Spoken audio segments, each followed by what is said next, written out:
Today we cover the difficult fate of Transcarpathian Hungarians at the final stage of World War II and in the first years after the establishment of Soviet power. Since November 1944, the Hungarian and German minorities of the region have been experiencing difficult times of national, political, and ideological pressure and have been subjected to ethnic repression. In October 1944, the region was liberated by the Red Army from the Nazi invaders.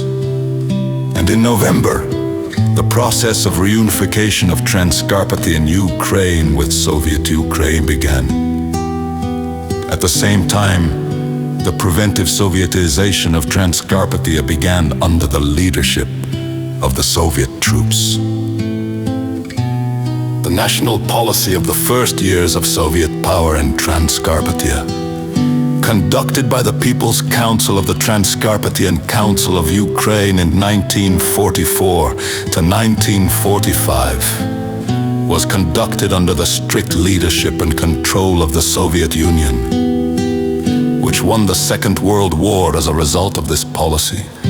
The German and Hungarian minorities in this multinational region suffered significant losses among the population. Thousands of Hungarians were forcibly interned solely on the basis of nationality.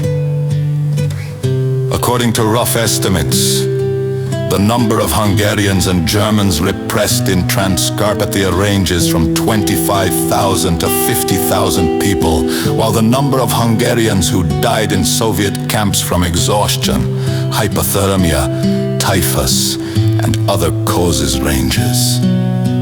From 10,000 to 16,000 people, they were mostly Hungarian prisoners of war, men between the ages of 18 and 50.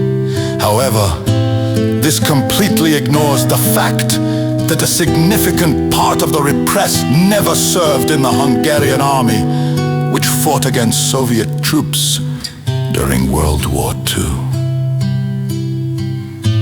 The Hungarian minority in the region has experienced a very long and difficult period of political, ideological, and ethnic oppression. Hungarians and Germans in Transcarpathia were subjected to ethnic repression, which continued throughout the post-war decade. All this was done in order to neutralize the Hungarian national minority and accelerate the Sovietization of Transcarpathia. The Soviet government deliberately exaggerated the possibility of organized resistance from the Hungarian and German minorities. This allowed the NKVD to create an atmosphere of fear, ethnic hatred, and submission to the new government.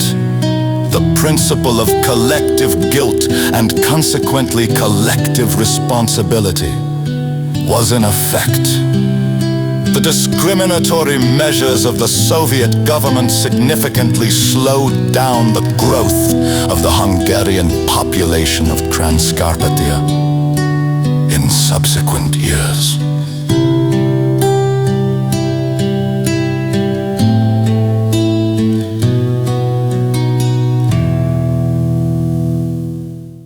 Having deceived the population of Transcarpathia, once again in a 1991 referendum, the Ukrainian authorities declared themselves the legal successors of the Soviet Union on this land, that is, the heirs of the occupying country.